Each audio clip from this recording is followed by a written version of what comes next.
Happy morning. So, di video kali ini aku bakalan menjelaskan bagaimana cara membuat laporan keuangan di Microsoft Excel. Oke.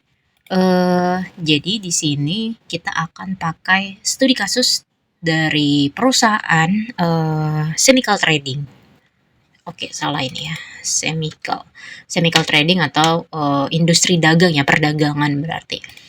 Nah, mungkin ini bakalan menjadi video terpanjang dari video-videoku sebelumnya, karena kita akan membahas secara detail, mulai dari kita melakukan transaksi di jurnal umum, kemudian bagaimana dari transaksi itu berlanjut di general ledger atau buku besar, kemudian di neraca saldo atau trial balance, kemudian menghasilkan laporan keuangan berupa laporan laba rugi dan balance sheet atau neraca. Oke, jadi di sini kita akan membahas 5 ini ya. Jurnal umum, buku besar, neraca saldo, kemudian laba rugi dan neraca. Sebelum itu, pertama kita harus membuat chart of account atau biasa disingkat COA. Jadi ini adalah COA yang sudah aku buat secara sederhana yang biasa digunakan di perusahaan chemical ya, teman-teman. Jadi di sini ada kas, bank, persediaan barang dagang tentunya ya, tanah dan bangunan dan lain-lainnya. Dan di sampingnya juga sudah ada masuk kategori akun, kas aset lancar, ke bank juga termasuk aset lancar gitu, peralatan kendaraan masuk aset tetap dan lain-lainnya. Oke, jadi karena sudah ada COA-nya atau chart of account-nya, kita akan masuk ke sheet berikutnya yaitu jurnal umum. Jadi di sini kita sekalian belajar menjurnal ya teman-teman. Oke, di jurnal umum ini biasanya ada tanggal, kemudian ada keterangan, nama akun, ada debit dan tentu saja kredit. Oke, kita rapihkan.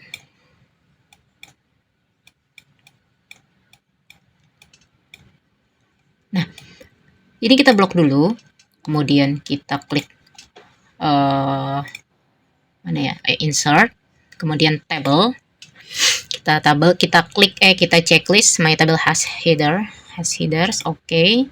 Nah, fungsinya biar kita bisa ngubah stylenya gitu ya, karena saya suka warna hijau jadi kita pilih yang ini. Oke.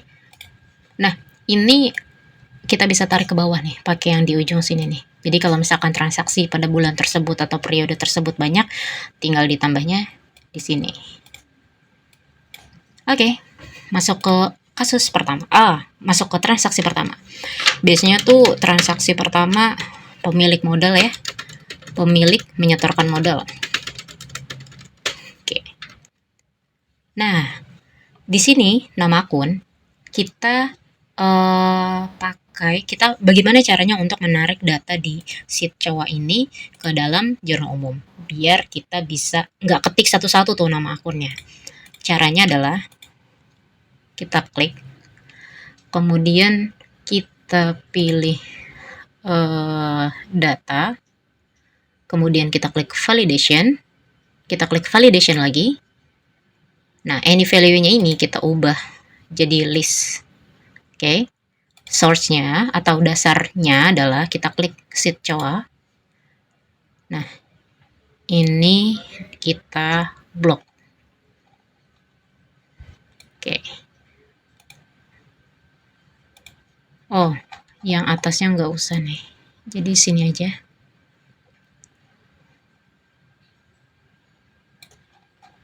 No.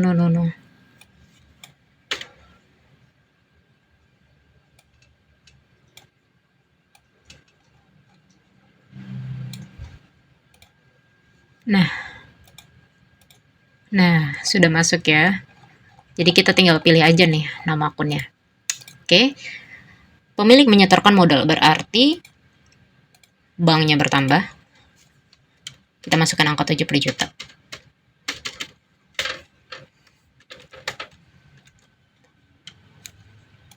Ini sama. Bank pada modal. Kreditnya modal, karena modal kalau bertambah di kredit. Nah, ini kita setting dulu. Formatnya kita ubah.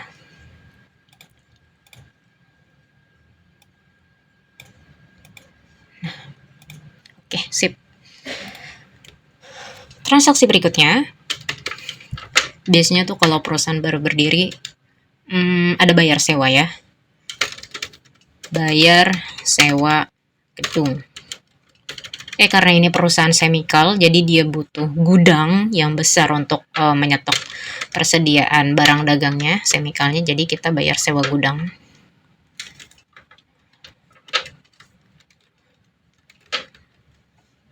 Berarti ada biaya sewa. Coba kita cari. Oh, di atas. Biaya gudang dan handling pada bank. Kita tulis di sini 10 juta deh. Oke, next. Tanggal 4. Kita beli persediaan barang dagang. Jadi pembelian persediaan. Nah, ini aja.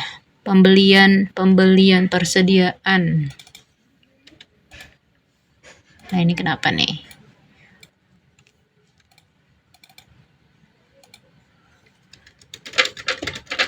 Pembelian persediaan barang dagang.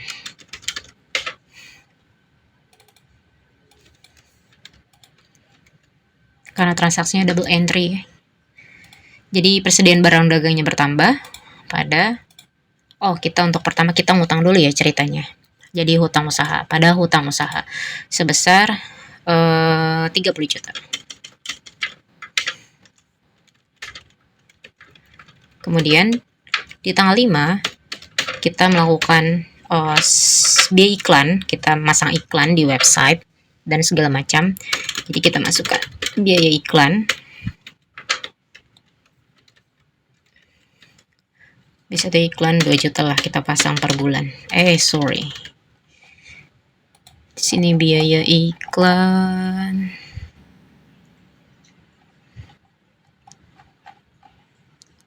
Nih, biaya marketing dan iklan pada bank sebesar 2 juta. Kemudian di transaksi berikutnya di tanggal 6. Jangan, tanggal 7 deh. Persediaan barang dagangnya terjual dari iklan. Habis semua barang dagangnya, jadi kita tulis penjualan barang dagang.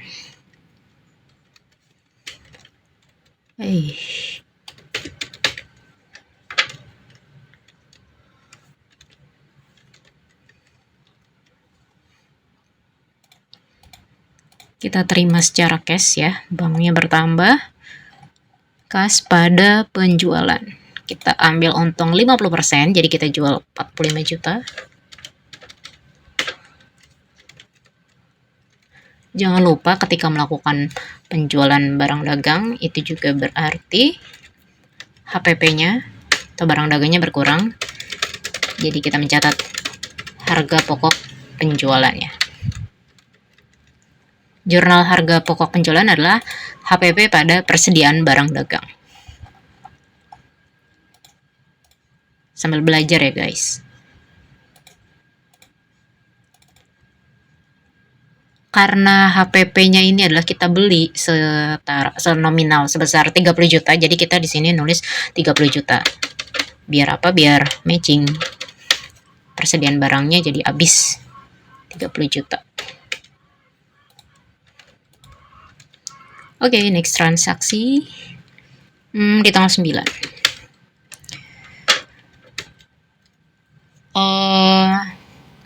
Kita bayar listrik ya, bayar listrik dan air.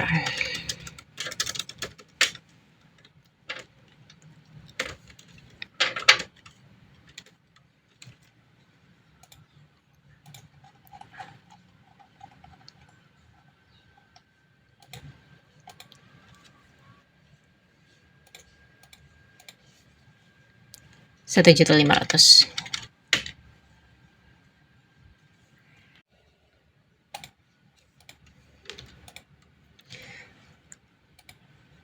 Kemudian di hari yang sama, 9 Januari, kita langsung bayar utang.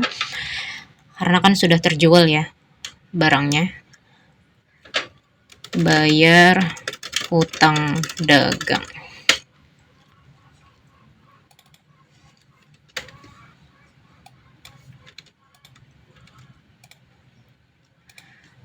Hutang dagang pada bank. Utang usaha pada bank sebesar 30 juta.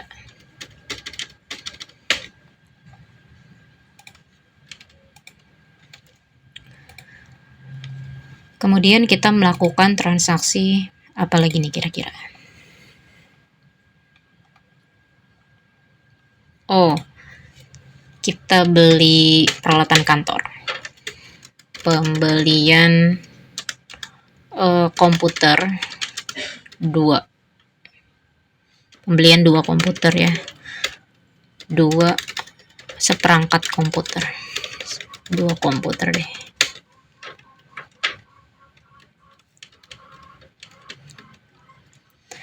Berarti peralatan pada bank. Kita anti ngutang ya kalau untuk beli peralatan kantor tuh. Sebesar, karena 2 komputer jadi kita bikin harga 8 juta lah. Oke, karena ini masih banyak ya transaksinya, kita turun lagi. Next transaction. Kita beli persediaan barang dagang lagi.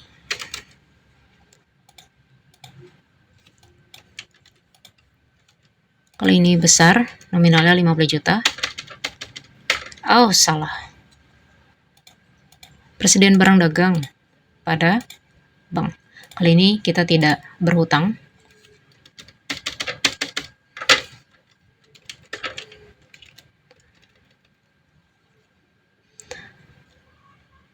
Di hari berikutnya, barang tersebut langsung terjual.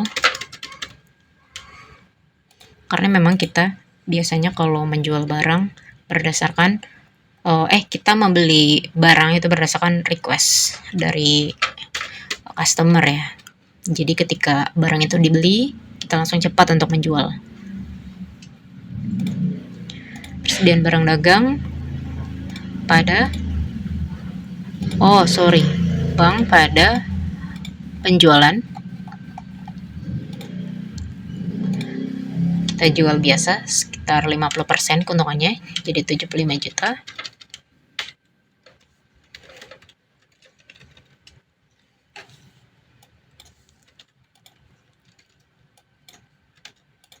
Jangan lupa untuk menjurnal HPP-nya.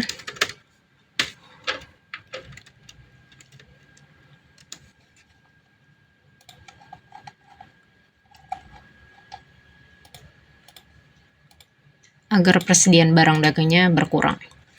Kita masukin angka 50 juta, karena memang HPP-nya adalah 50 juta. Nah, karena bagian sales ini cukup menjanjikan di periode pertama perusahaan ini, jadi kita ada komisi bagian penjualan.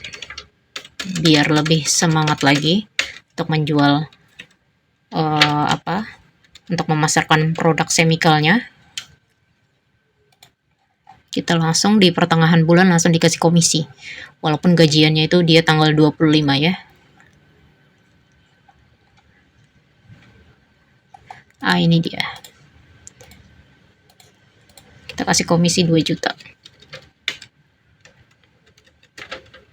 50% dari gajinya. Oke, next transaction. Tanggal 17 Januari.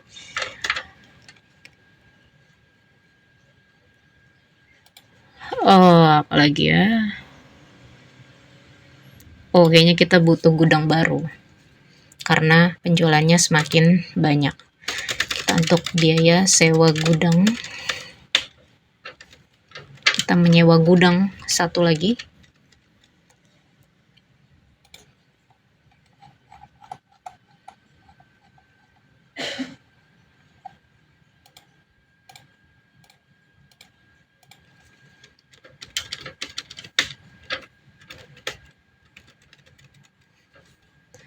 Kemudian di tanggal 20 kita mendapat permintaan dari pelanggan yang cukup besar, jadi kita melakukan pembelian persediaan barang dagang lagi sebesar nominalnya gede, 90 juta, tapi kita beli secara utang dulu. Nanti kalau si pelanggannya udah bayar baru kita lunasi ke vendor.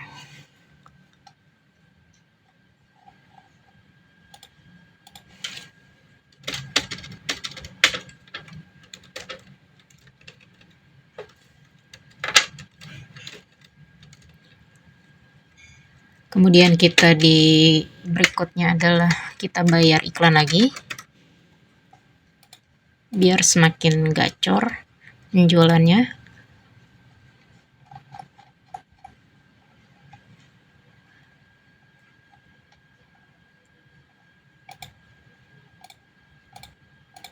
Kali ini kita iklan 5 juta.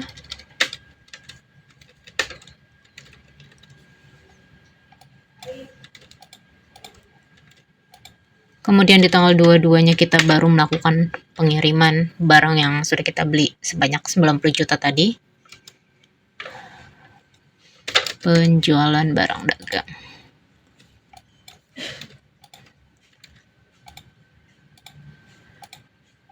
Bank pada penjualan.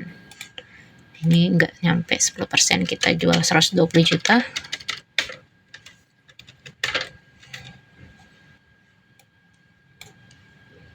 Jangan lupa untuk menjurnal HPP-nya.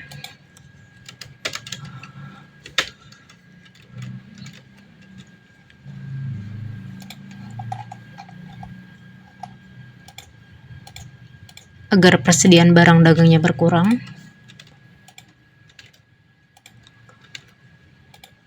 Tapi kita baru bayar utang ke vendor itu di tanggal 24 karena kita baru menerima pembayaran. Masih kita mengatur dulu ya untuk uangnya cair gitu kan. Pembayaran hutang, bayar hutang dagang.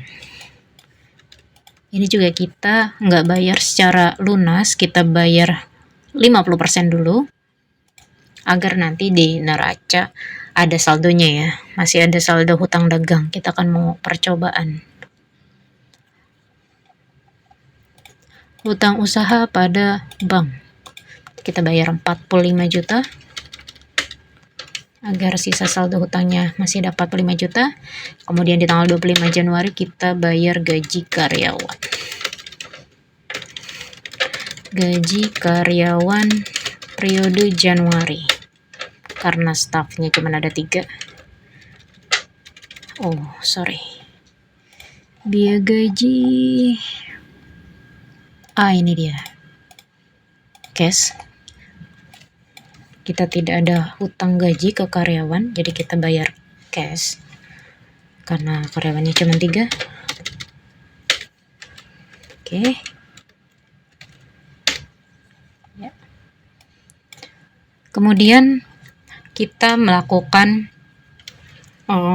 pengiriman dokumen di tanggal 26-nya ke customer ya, kayak dokumen invoice yang sudah sebelumnya dibeli, terus ada PO dan segala macam. Biaya pengiriman dokumen.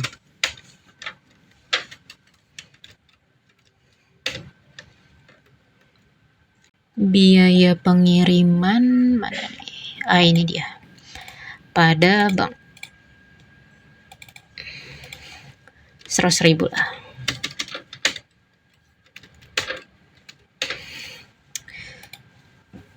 Kemudian ada biaya ATK ya. Untuk kebutuhan kantor sebulan, pembelian ATK.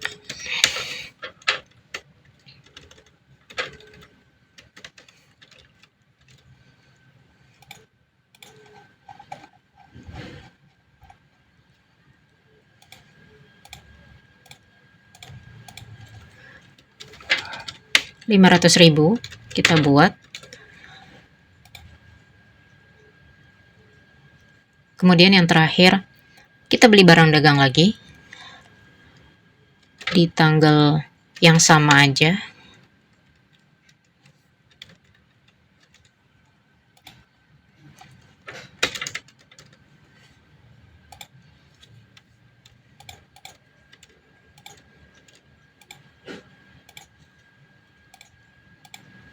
Kali ini kita beli barang dagangnya ke vendor yang berbeda, sehingga kita harus bayar cash, karena malu ya, baru dapet vendor pertama masa langsung ngutang. Vendor baru soalnya, nanti kalau udah akrab baru boleh ngutang gitu. Kemudian di tanggal 31 Januari aja langsung, biasanya ada administrasi bank, ya ADM Bank.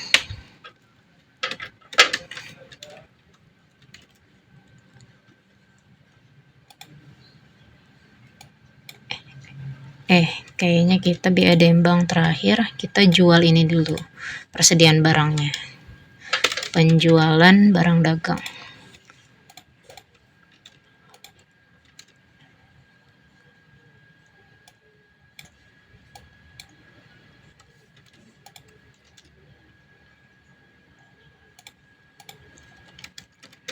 Ini harga pokok penjualan nanti. Oke. Bank pada penjualan.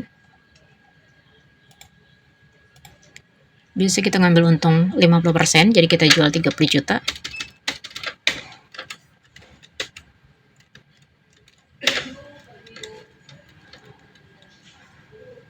Kemudian harga pokok penjualan pada persediaan barang dagang sebesar 20 juta. Dan yang terakhir, biaya administrasi bank kita bikin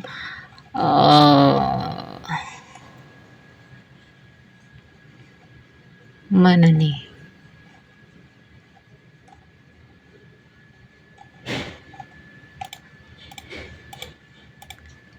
Rp50.000. Oke. Selanjutnya kita akan membuat buku besar atau general ledger dari transaksi di jurnal umum ini. Caranya adalah kita blok transaksi ini. Kemudian kita klik data, kita pilih pivot table. Kita klik new worksheet karena kita akan membuat worksheet baru, yaitu buku besar dengan dasar dari jurnal umum ini. Kita klik OK. Nah, sudah jadi sheet barunya. Kita ganti, kita rename dulu menjadi buku besar. Kemudian kita pindahkan di sisi kanan. Oke, sekarang kita beralih ke pivot table yang ada di sisi kanan.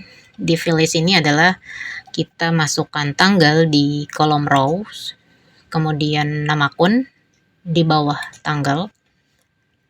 Nah, teman-teman perhatikan di sisi kiri, kita klik ungroup, kemudian kita pivot table optionnya, kita unchecklist yang auto fit column with on update.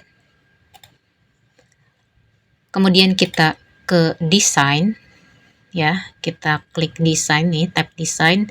Di report layout, kita pilih show in tabular form. Di subtotal, kita pilih don't show subtotal. Oke, kita ubah desainnya juga warna hijau ya.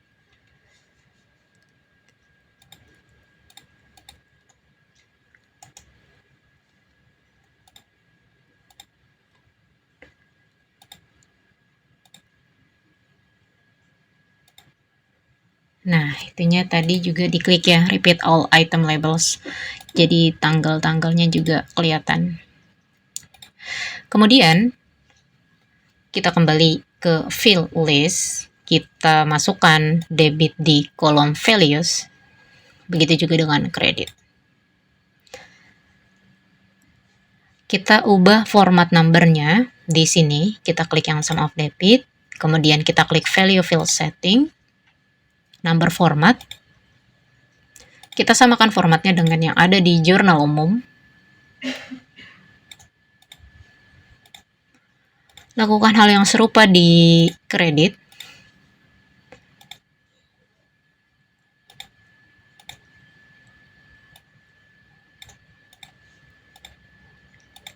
Oke, nah kemudian kita beralih ke pivot table analysis lagi, ya. Kita pilih fields and items. Kita klik calculate field. Nah, kita namain balance. Balance formulanya adalah debit dikurang kredit. Kita klik add. Ya, kita tambahkan kolom balance ini. Nah,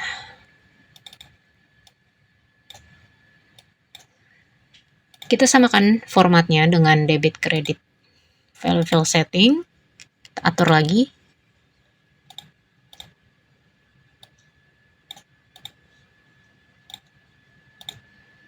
Oke.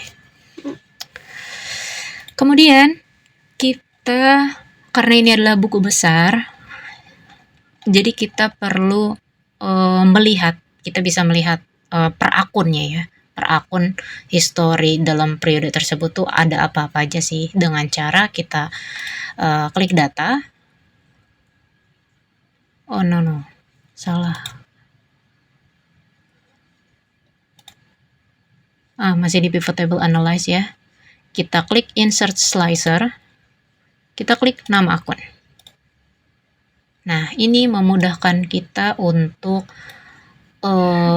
melihat per akunnya, history transaksi per akunnya. Nah, ini bank contohnya ya. Kita bisa melihat saldo banknya ada 143 juta, transaksinya ada apa-apa aja setiap tanggalnya gitu kan. Kemudian yang perlu kita perhatikan di dalam buku besar, di sheet buku besar ini adalah penamaan akunnya ya, untuk menjadi subjudul lah. Ini kita besarkan fontnya. Oke, ini otomatis ke semuanya, bisa melihat ke setiap akunnya.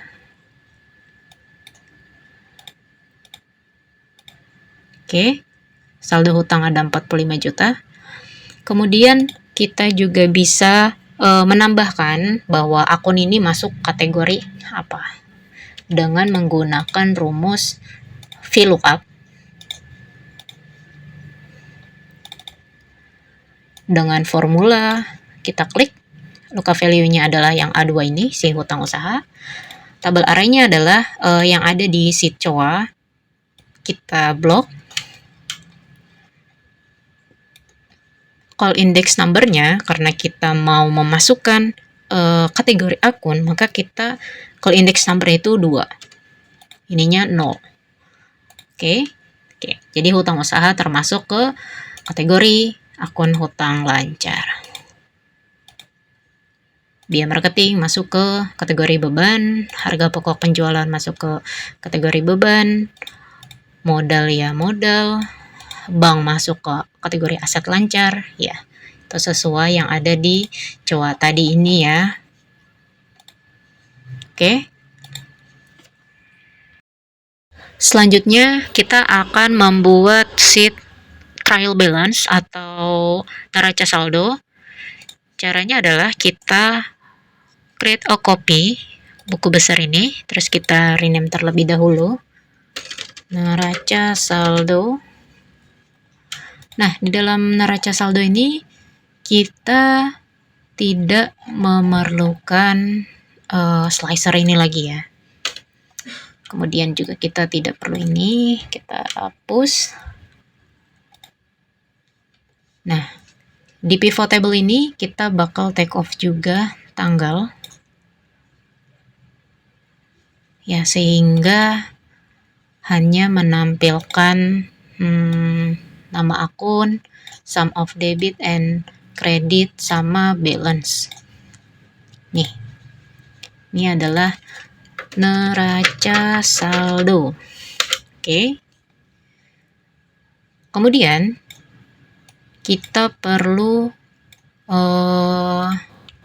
mengkategorikan akun-akun ini yang ada di neraca saldo sebagai bahan dasar kita membuat laporan laba rugi dan neraca nantinya.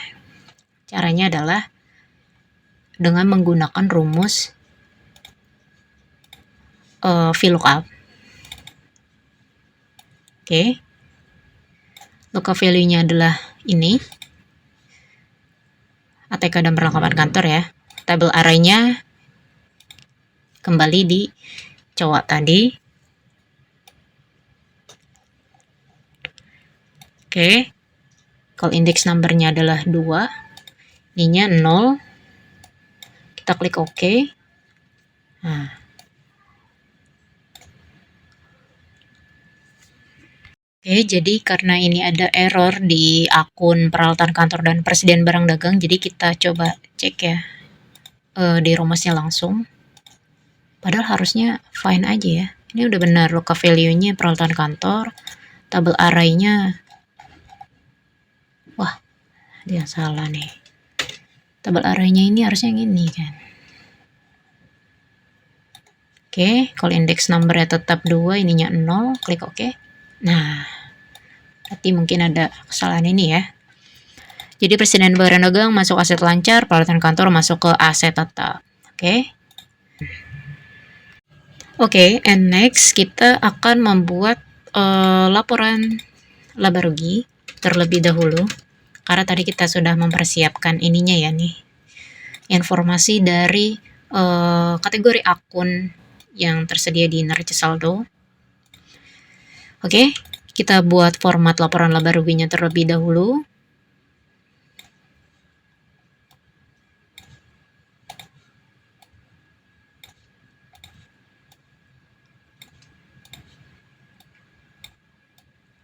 Ini standar ya.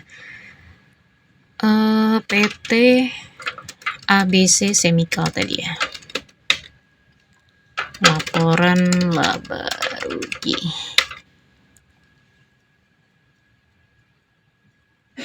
Kemudian periode 31 Januari 2026. Ini kayaknya kebalik. Laporan laba rugi PT ABC Chemical. Ini kita perbesar.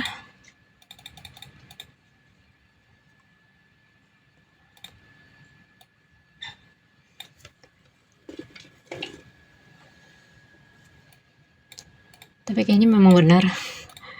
Nama PT-nya dulu baru laporan laba rugi periode 31 Januari 2026. Oke.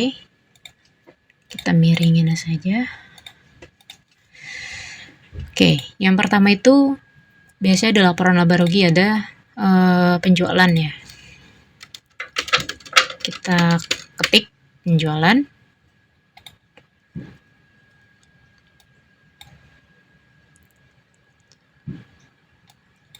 Ini kayaknya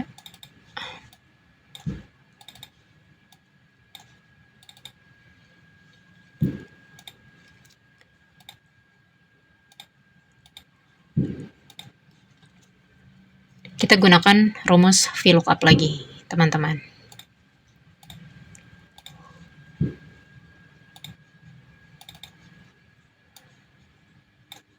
Nah, kita klik lookup value-nya adalah penjualan, tabel array-nya yang ada di sheet neraca saldo tadi.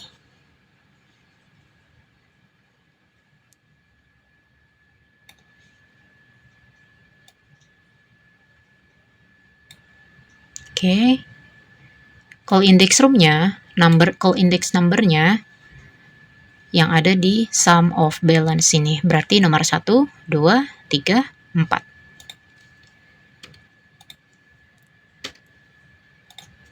Oke. Kita ubah formatnya seperti biasa.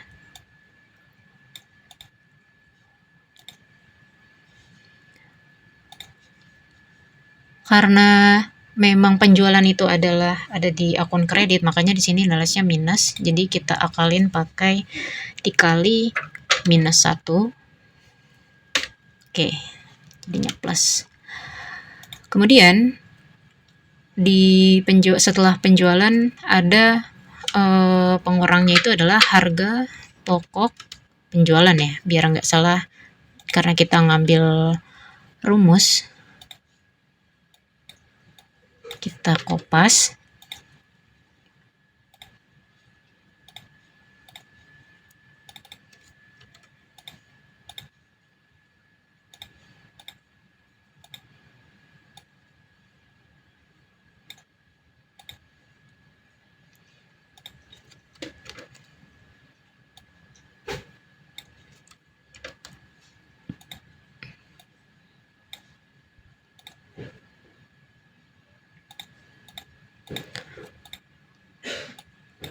Oke.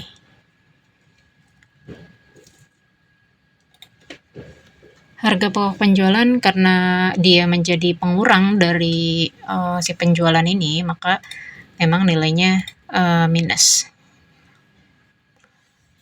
Jadi kita sum saja, sehingga ini adalah laba kotor maksudnya.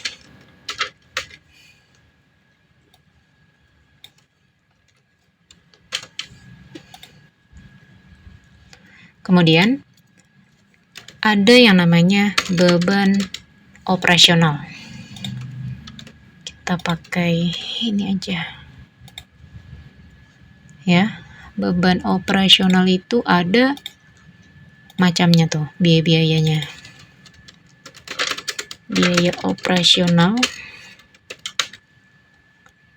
Nah, yang ada di sini. Kita kopas saja.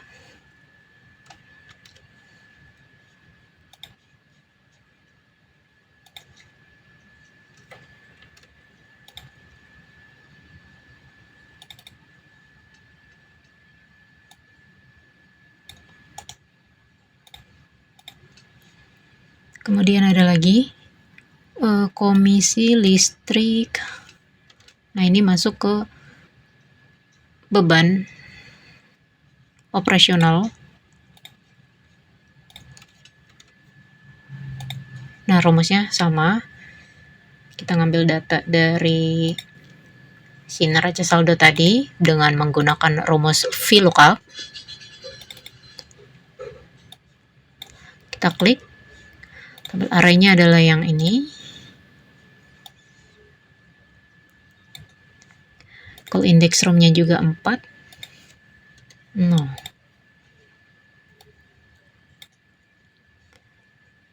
Oke.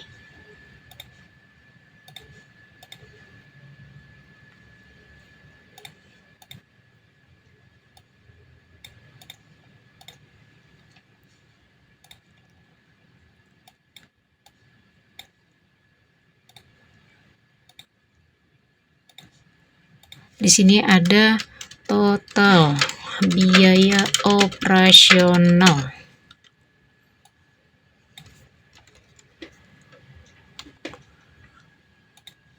Kita jumlah.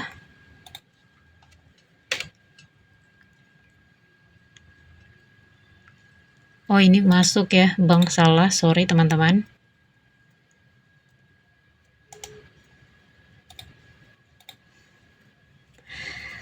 Nah, ini sudah benar ya. Di biaya operasional itu ada ATK, administrasi bank, gaji karyawan, gudang, marketing, pengiriman, komisi, listrik, dan lain-lain. Listrik, air, gas. Sebesar 43.150.000. Maka laba kotor dikurang total biaya operasional tadi, maka itu akan menghasilkan laba bersih. Laba bersih. Ini kurang ini.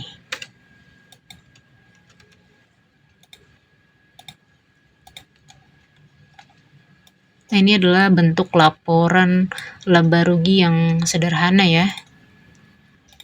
Ini kita namain sheet-nya neraca. Kita juga membuat template laporan neraca pada umumnya.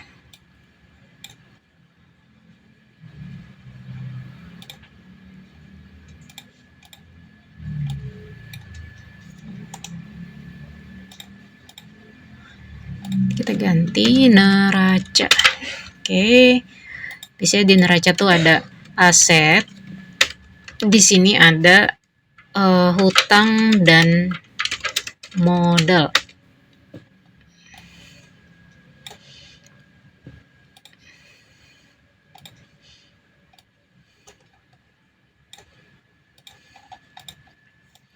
Ini kita perbesar biar kelihatan beda.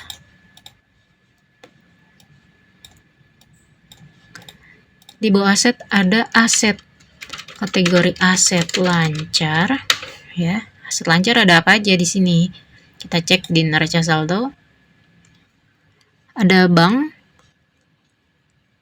dan presiden barang dagang tapi 0 ya. Kemudian ada aset tetapnya ada 1, yaitu peralatan kantor sebesar 8 juta. Jadi kita masukkan bank di sini. Kemudian ada persediaan barang dagang.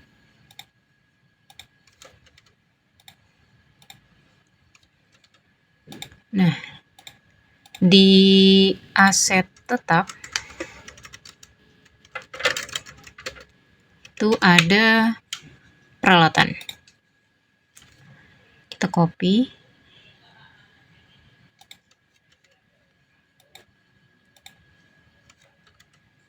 Nah,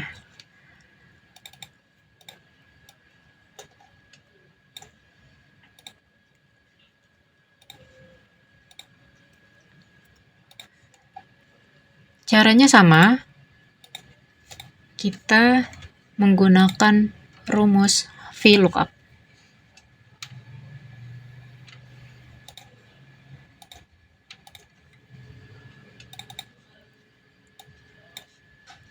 Klik tabel arraynya yang ada di neraca saldo.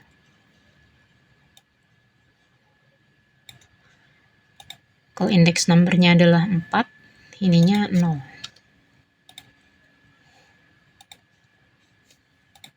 Kita gunakan ini rumus yang sama. Oke.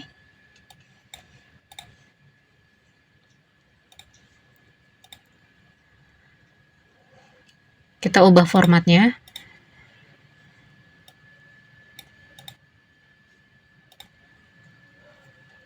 Ya.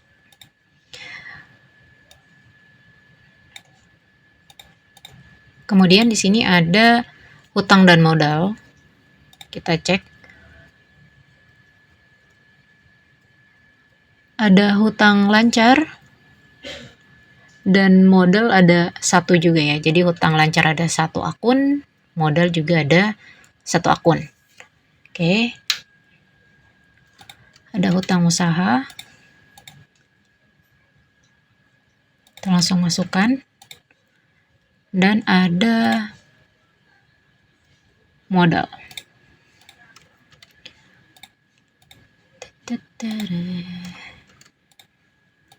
Oke, rumusnya sama ya. Sini hutang lancar. Kategorinya hutang.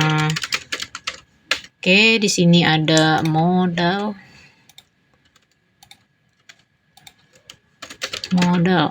Oke, modal. Kita pakai rumus VLOOKUP.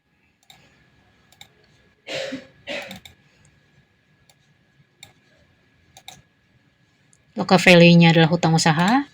Tabel arraynya adalah yang neraca saldo tadi. Kalau indeks room-nya juga 4, ininya 0. Oke. Kita tarik. Kita delete.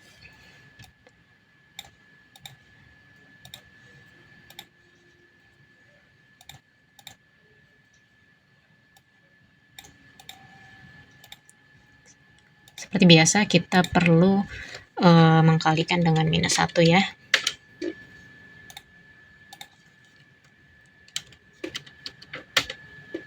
Oke. Sekarang kita jumlahkan antara aktiva yaitu aset dan pasiva yaitu hutang dan modal. Oke.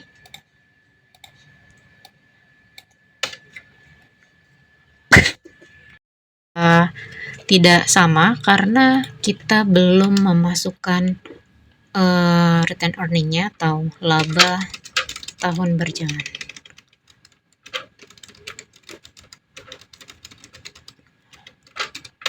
Nah, ini adalah angka yang ada di laba rugi. Ya, jadi kita klik sama dengan, kita klik dia. Oke.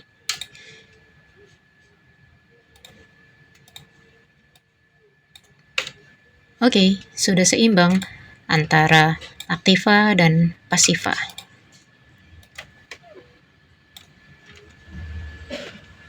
Bagaimana teman-teman? Apakah kalian sudah paham dengan pembuatan laporan keuangan, yaitu laba rugi dan neraca, dari step by step yang aku jelasin tadi? Kalau misalkan ada pertanyaan atau ada jurnal atau case study lainnya yang kalian tidak paham, boleh ketik di kolom komentar ya. Oke, sampai jumpa di video berikutnya. Bye-bye.